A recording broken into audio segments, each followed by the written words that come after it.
कि मैं अपनी मौत से पहले इंशाअल्लाह ताला आपको नेता बनाऊंगा, अल्लाह आपको कायद बनाएगा। मुजफ्फरनगर का कांड 50,000 मुसलमान बेघर हुए, कौन था मुख्यमंत्री? ओवैसी थे या अखिलेश थे? आप बताइए। एनकाउंटर होता है, बुलडोजर से घर को तोड़ा जाता है, कोई अपनी जबान को जुम्बिश नहीं देते। मैं उत्तर प्रदेश के मुख्यमंत्री से कहना चाहूंगा कि बाबा मुझे बहुत बुरी आदत है। बिस्मिल्लाहिर्रहमानिर्रहीम। अस्सलाम वालेकुम व रहमतुल्लाहि व बरकातहू। मुअज़्ज़िज़ हाज़रीन इकराम, बुज़ुर्गान कौम और मिल्लत,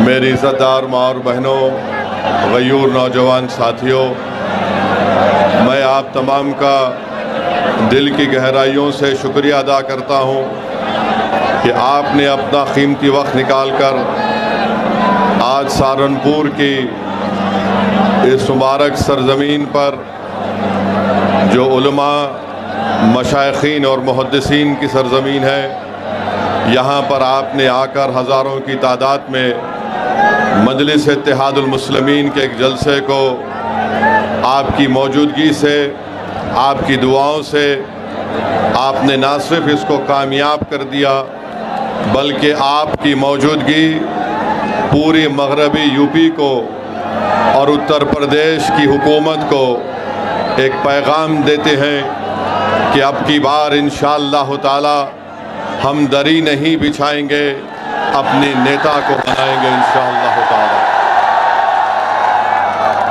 शहनशीन पर मौजूद मगरब यूपी के सदर जनाब महताब चौहान साहब, उत्तर प्रदेश के सदर जनाब शौकत अली साहब, इस अजीमुशान जलसे के ऑर्गेनाइज़र जनाब मरगूब हसन साहब, ज़िला सदर सलीम साहब, शहर सदर दिलशाद साहब, डॉक्टर अरशद साहब, अनीस अहमद साहब, रईस मुल्क साहब, शहजाद खान,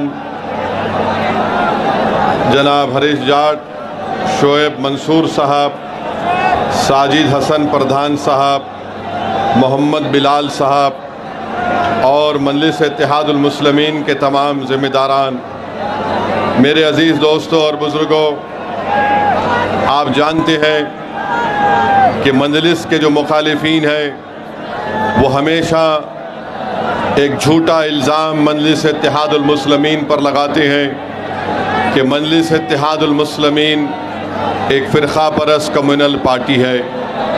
मैं आपको ये बताना ज़रूरी समझता हूँ कि मजलिस इत्तेहादुल मुस्लिमीन कभी भी किसी समुदाय के ख़िलाफ़ थी, ना कभी रहेगी इंशाअल्लाह ताला।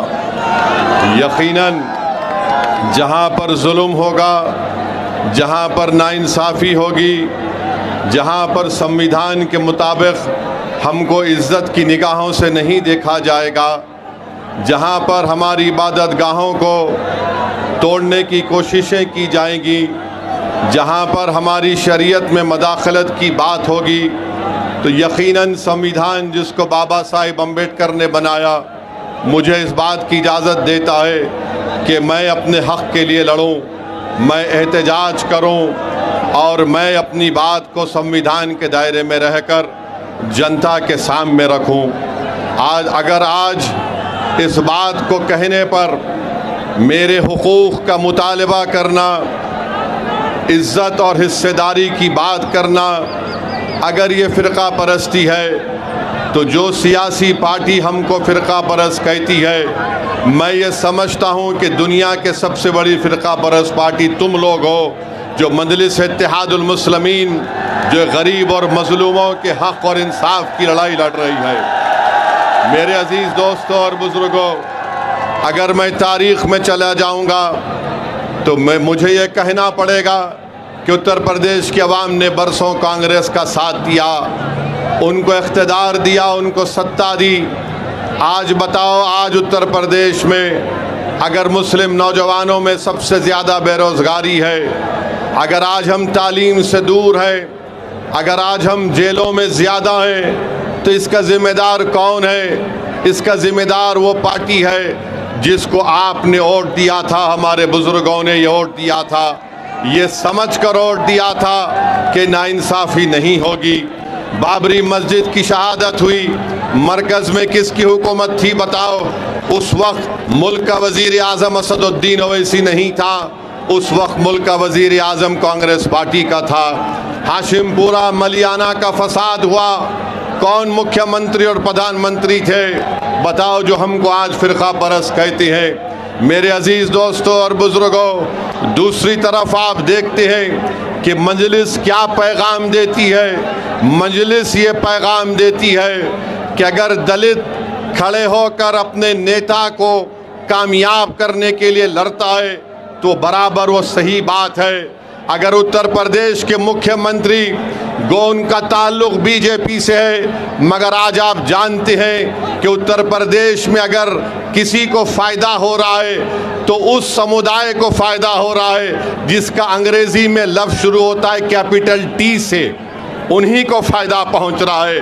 अगर समाजवादी कहती है कि हम पीडीए की बात करते हैं, मगर पीडीए की बात करने वाले उनको तकलीफ़ उसी वक्त होती है जब मध्य प्रदेश का बीजेपी के मुख्यमंत्री पर अंग्रेज़ी अखबार ने लिख दिया कि इन्होंने उस जगह पर अपनी ज़मीन को ख़रीदा जहां पर मध्य प्रदेश की हुकूमत अपने डेवलपमेंट के प्रोजेक्ट्स को ला रही है।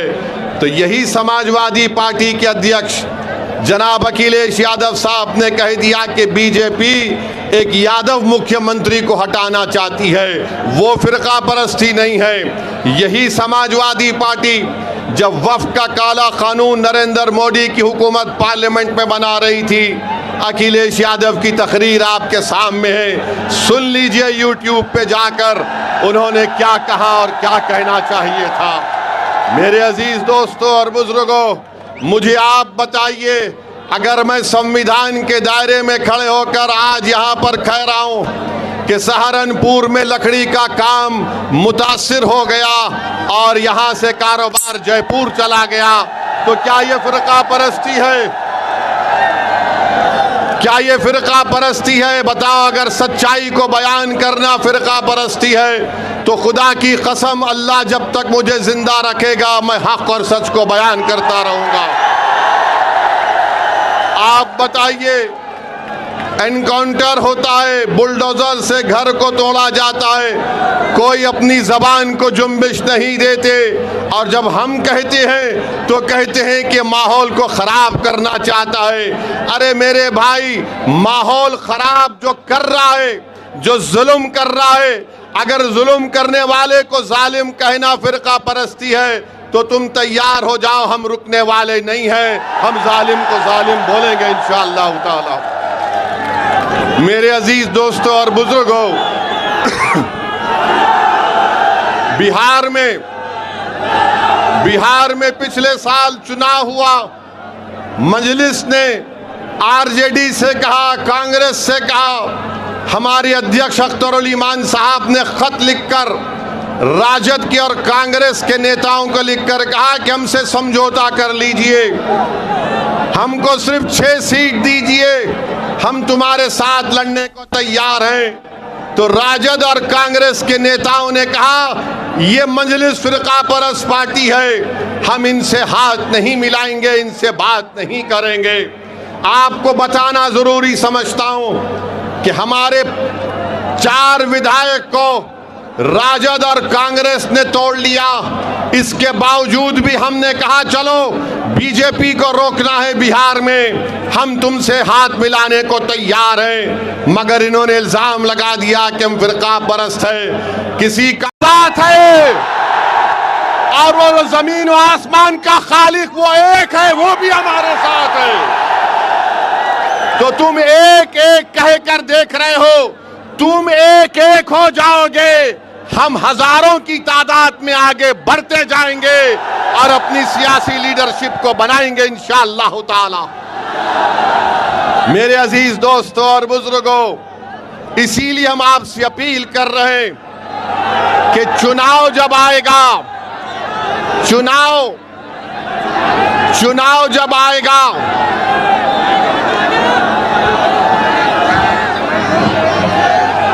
चुनाव जब आएगा,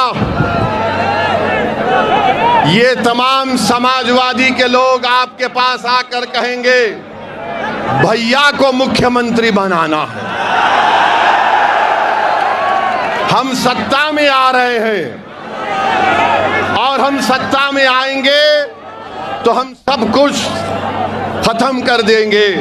मेरे भाई, 2014 में इलेक्शन हुआ, मोदी प्रधानमंत्री बन गए, भैया ने कुछ नहीं किया। 17 में विधानसभा का चुनाव हुआ, फिर आपसे कहा गया झूठ, सत्ता में आना है, फिर हार गए। फिर 19 में पार्लियामेंट का चुनाव हुआ, फिर कहा कि दिल्ली में सरकार बनाना है, फिर मोदी आ गए, आपको धोखा दे दिया गया।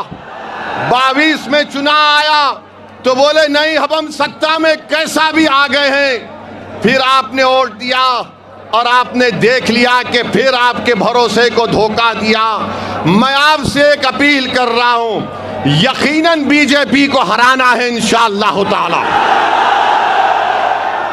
मगर मेरे दोस्त, मेरे गयूर नौजवानों, मेरे बुजुर्गों, हमारे मुअज़्ज़िज़ उलमा इकराम, मेरी आपसे एक दरमंदाना अपील है, हम कब तक अपने घर को अंधेरा करके अग़ियारों के घर में रोशनी लाएंगे? अपने घर में रोशनी लाओ, अपने घर को आबाद करो, अपने बेटे को नेता बनाओ, तभी जाकर हमको हमारा हिस्सा मिलेगा। वरना याद रखिए, अगर हम सिर्फ वोट डालने वाली मशीन बन जाएंगे तो फिर कभी नाइंसाफी नहीं हो सकती है। जो लोग आज मजलिस को फिरका परस्त कहते हैं, मुजफ्फरनगर का कांड, 50,000 मुसलमान बेघर हुए, कौन था मुख्यमंत्री? ओवैसी थे या अखिलेश थे? आप बताइए। हम पर इल्जाम लगाती हैं। तो मेरे अजीज दोस्तों और बुजुर्गों, मेरी आपसे गुजारिश है कि यकीनन इंशाअल्लाह ताला चुनाव से पहले गठबंधन होगा, अलायंस होगा। मजलिस जिसके साथ जाएगी इंशाअल्लाह ताला अल्लाह और आप उसको कामयाब और कामरान करेंगे। मेरे अजीज दोस्तों और बुजुर्गों, अब दूसरी बात, आपको आवाज आ रही है ना? बस काफी है, क्योंकि ये मेरी आवाज नहीं है, ये आपकी आवाज है, ये हमारे इत्तेहाद की आवाज है, जिससे सब दुश्मन डरते हैं और परेशान होते हैं। मेरे अजीज दोस्तों और बुजुर्गों, 12 साल से बीजेपी की सरकार है और हम देख रहे हैं कि पेपर पे पेपर लीक होते रहता है। पेपर लीक हुआ, उस वक्त कोई देशद्रोही का इल्जाम उन पर नहीं लगाया गया। मुझे अफसोस के साथ कहना पड़ता है कि हजारों लाखों परिवार के मासूम बच्चे जो गरीब परिवार से थे, आज वो परेशान हैं। कल नीट का रिजल्ट आया, मैं ऐसे नौजवान लड़के और लड़कियों को भी जानता हूं जो आज परेशान थे। उन्होंने कहा कि पहला एग्जाम हमने अच्छा लिखा, दूसरा इम्तिहान लिखने गए तो हमारे हौसले पस्त थे, हम बड़े परेशान थे। बताइए, इन मासूम बच्चों के ख्वाबों को चुकनाचूर किया जा रहा है, इसका जवाब कौन देगा? इसका जवाब कैसे मिलेगा? मेरे अजीज दोस्तों और बुजुर्गों, फिर आप देखते हैं कि वक्फ का काला कानून पार्लियामेंट में बनाया गया। उस कानून को जब बनाया जा रहा था, मैंने पुकार कर कहा कि मोदी की सरकार ये कानून मस्जिदों को छीनने के लिए बना रही है, दरगाहों और खानखाहों को छीनने के लिए बना रही है। आज आप देखते हैं कि संभल में मस्जिद को शहीद कर दिया गया, संभल में मस्जिद को शहीद कर दिया गया। और आज आप देखते हैं कि सहारनपुर में जो एक मस्जिद है, उसको नोटिस दी जा रही है कि 6 करोड़ जुर्माना भरो या 15 दिन में उसको शहीद कर दिया जाएगा। अरे ये मस्जिद सहारनपुर की 1955 में उत्तर प्रदेश के सुन्नी वक्फ में रजिस्टर है। बताओ आखिर ये किस बुनियाद पर उत्तर प्रदेश की बाबा की सरकार मस्जिद को तोड़ने की नोटिस देती है? क्या ये लोग नहीं जानते कि अगर कोई जगह 70 साल से उस जमीन पर हम हय्या अलस सलाह और हय्या अलल फलाह की सदाएं दे रहे हैं, अगर 70 साल से जिस जगह पर हम अपने सजदे अदा कर रहे हैं, तो सुप्रीम कोर्ट ने कहा वक्फ बाय यूजर, नया वक्फ बाय यूजर नहीं हो सकता मगर पुराना वक्फ बाय यूजर बरकरार रहेगा। तो नोटिस दी जा रही है। अफसोस होता है कि इतना जुल्म क्यों किया जा रहा है। ये अगर ये समझ रहे हैं कि मस्जिदों को निशाना बनाकर, मदरसों को बंद करके, हमारी वक्फ की जायदादों को छीन कर, हमारी यूनिवर्सिटियों को तोड़कर वो इस्लाम से हमको दूर कर देंगे, तो मैं इन लोगों से कहूँगा कि जब सोवियत यूनियन था ऐसा ही जुल्म हुआ। कम्युनिस्ट पार्टी खत्म हो गई, सोवियत यूनियन खत्म हो गया और मस्जिदें आज भी आबाद है। तो तुम जो आज जुल्म कर रहे हो, इंशाअल्लाह ताला तुम्हारी शिकस्त यकीनी है। तुम आज एक जुल्म, एक जालिम के तौर पर सामने बढ़ रहे हो। मेरे अजीज दोस्तों और बुजुर्गों, आज रामपुर में एक यूनिवर्सिटी को तोड़ने की नोटिस दे दी गई है।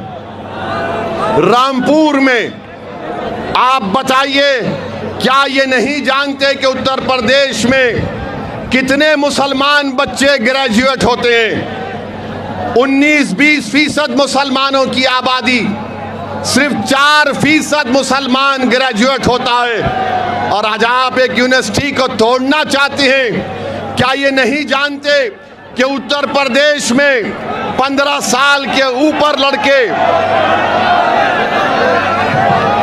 Hello hello hello hello, Uttar Pradesh में 70% लड़के और लड़कियां 15 साल के ऊपर आज तालीम, प्राइमरी स्कूल की तालीम से महरूम हैं।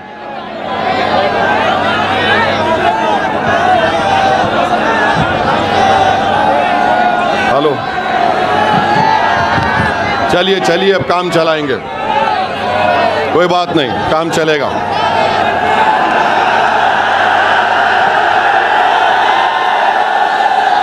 मेरे भाई, मुझे माइक की और उसके साउंड सिस्टम की जरूरत नहीं है, मुझे अल्लाह और तुम्हारे साथ की जरूरत है। आप साथ दीजिए, हमको इसकी जरूरत नहीं है। आप मुकम्मल मुत्तहिद हो जाइए। आपका साथ आना पूरे भारत में एक जलजला बन जाएगा। तुम्हारा इत्तेहाद की आवाज पूरी दुनिया में सुनाई देगी इंशाअल्लाह ताला। तो मैं आपसे कह रहा था कि मरकजी हुकूमत का डेटा है, सिर्फ 4% उत्तर प्रदेश के मुसलमान ग्रेजुएट होते हैं। 1834 यूनिवर्सिटी के टीचर हैं उत्तर प्रदेश में। कितने मुसलमान हैं? 55 मुसलमान हैं खाली यूनिवर्सिटी के टीचर।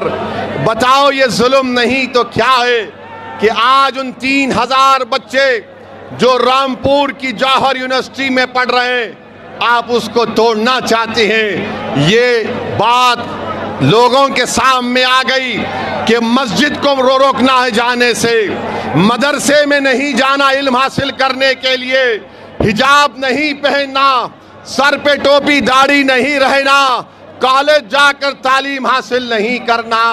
ये हुकूमत बीजेपी आरएसएस का एजेंडा ये है कि हमको हर दरवाजा हमारा बंद कर दिया जाए। याद रखो, तुम्हारा जुल्म है, वो इंशाअल्लाह ताला खत्म होकर रहेगा और अल्लाह इंशाअल्लाह उसको खत्म करेगा। मेरे अजीज दोस्तों और बुजुर्गों, अब आप बताइए कि किसी शायर ने अच्छा कहा, जुल्म फिर जुल्म है, बढ़ता है तो मिट जाता है, खून फिर खून है तो टपकेगा तो जम जाएगा बाबा, टपकेगा तो जम जाएगा। मेरे अजीज दोस्तों और बुजुर्गों, हर एतबार से, हमको निशाना बनाने की कोशिशें की जा रही हैं। मैं आपको बता रहा हूं, अभी हम यहां पर आ रहे थे तो किसी एक मीडिया के जिम्मेदार ने हमसे पूछा कि इतने मुसलमान विधायक हैं, इतने मुसलमान सांसद हैं उत्तर प्रदेश में, क्या उनको अब खुलकर नहीं बोलना चाहिए? मैंने उनसे कहा मुझे उनसे उम्मीद नहीं है। मैं यहाँ पर सहारनपुर और उत्तर प्रदेश और पूरे भारत में इसलिए जा रहा हूँ एक दीवाने की तरह कि मैं अपनी मौत से पहले इंशाअल्लाह ताला आपको नेता बनाऊंगा, अल्लाह आपको कायद बनाएगा। मेरा मकसद यहाँ पर अपने लिए नहीं आया हूँ। तुम बैठकर इस कलम से अपने मुकद्दर के फैसले करोगे इंशाअल्लाह ताला। अल्लाह तुमको इतनी ताकत देगा कि तुम उस इत्तेहाद और सियासी क़ियादत के बलबूते पर इस कलम से तुम अपनी औलाद, अपनी नस्लों की हिफाजत करोगे। ये मजलिस इत्तेहादुल मुस्लिमीन का मकसद है। और कल मालूम हुआ कि आज संभल में उत्तर प्रदेश के मुख्यमंत्री अपने भाषण में ये कह दिए कि संभल के तुर्कों के बारे में उन्होंने बड़े ही गलत जुमले इस्तेमाल किए। मैं उत्तर प्रदेश के मुख्यमंत्री से कहना चाहूँगा कि बाबा मुझे बहुत बुरी आदत है, मुझे बहुत बुरी आदत है और शायद जब तक जिंदा रहूँगा इंशाअल्लाह ये आदत बरकरार रहेगी। तो बाबा आपने तुर्कों के बारे में कहा था, तो तुर्क का लफ्ज भी अंग्रेजी में आता है टी से। तो बाबा आपके राज में तो खाली टी का राज है, बाकी सब तो कोई पूछने वाला ही नहीं है। और फिर ये कह देना कि नहीं नहीं अब ऐसा नहीं वैसे होगा। हम बाबा से पूछना चाहते हैं, आपके नाक के नीचे आपका डीएम, आपका प्रिंसिपल सेक्रेटरी होम उस ट्रस्ट में था और करोड़ों अरबों रुपए की चोरी हो गई। कैसे हुआ बाबा, कैसे हुआ बताओ, आप बताओ कैसे हुआ?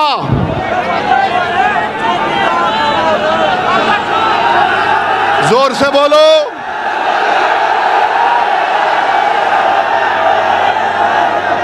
आप बताइए, 8 लोगों को मुजरिम बना दिया,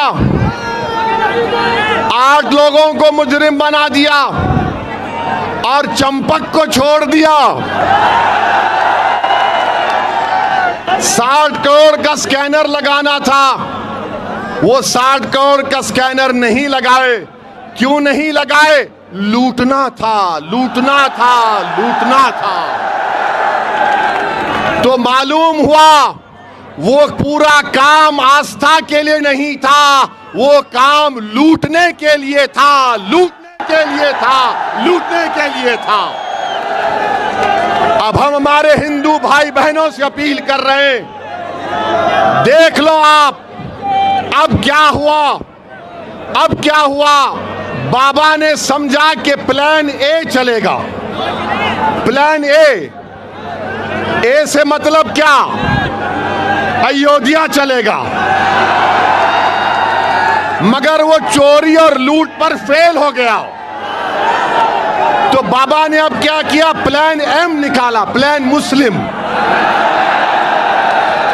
बाबा जब ए नहीं चला तो एम कहां चलेगा? मगर बाबा अब चलेगा MIM चलेगा उत्तर प्रदेश में इंशाअल्लाह ताला। इसीलिए करोड़ों रुपए की चोरी से नजर हटाने के लिए यूनिवर्सिटी तोड़ देंगे, सहारनपुर की मस्जिद को तोड़ देंगे, संभल के कब्रिस्तान को तोड़ देंगे, उसको गोली मार देंगे। अरे जालिमो, जरा गिरेबान में झांक कर तो देखो कि तुम क्या कर रहे हो, क्या कर रहे हो तुम, कौन सा इंसाफ तुम कर रहे हो। मेरे अजीज दोस्तों और बुजुर्गों, हमको और आपको डरने और घबराने की जरूरत नहीं है। इंशाअल्लाह ताला हमारे बुजुर्गों ने चंगेज खान और मंगोलों और तातारियों के जुल्म को देखा, मगर अल्लाह ने हमको जिंदा रखा। इंशाअल्लाह ताला ये भी काले दिन छटेंगे, ये भी जुल्म खत्म होगा और हम इन जुल्म के बादलों को अपने इत्तेहाद की ताकत से हटाएंगे इंशाअल्लाह ताला। आप साथ देंगे ना मंजलिस का? मेरे अजीज दोस्तों और बुजुर्गों, मुझे बहुत कुछ कहना था, मगर क्योंकि ये साउंड सिस्टम लगता है बाबा की बी टीम बन चुका है, लगता है साउंड कंपनी वाला समाजवादी का है। मगर कोई बात नहीं, मैं फिर आऊंगा सहारनपुर को और अब साउंड सिस्टम की जरूरत नहीं रही, क्योंकि हर दिल में अल्लाह ने एक साउंड को पहुंचा दिया, आवाज को। और वो आवाज क्या है? इत्तेहाद, इत्तेहाद, इत्तेहाद, इत्तेहाद। मेरे अजीज दोस्तों और बुजुर्गों, आप तमाम का बेहद शुक्रिया कि आप इतनी तकलीफ उठाकर यहां पर आए। अच्छा, अपना सेल फोन का लाइट खोलिए, सेल फोन का लाइट खोलिए, ताकि बाबा को, कांग्रेस को, समाजवादी को ये मालूम हो जाए कि हम फिरका परस्त नहीं, हम इंसान परस्त हैं, हम हक परस्त हैं, हम इंसाफ परस्त हैं। लगाओ मेरे साथ नारा, नारे तकबीर, नारे तकबीर, नारे तकबीर। भारत जिंदाबाद, भारत जिंदाबाद, हमारा इत्तेहाद जिंदाबाद, हमारा इत्तेहाद जिंदाबाद। आप तमाम से गुजारिश है कि पुरअमन तरीके से अपने घर को रवाना होइए और दुआ करते रहिए अल्लाह से कि अल्लाह हमको गालिब करे और कामयाब करे। अस्सलाम वालेकुम व रहमतुल्लाहि व बरकातहू। लखनऊ की हर बड़ी हलचल, अपराध की सच्ची खबरें, द लखनऊ टाइम्स, सबसे तेज, सबसे सही।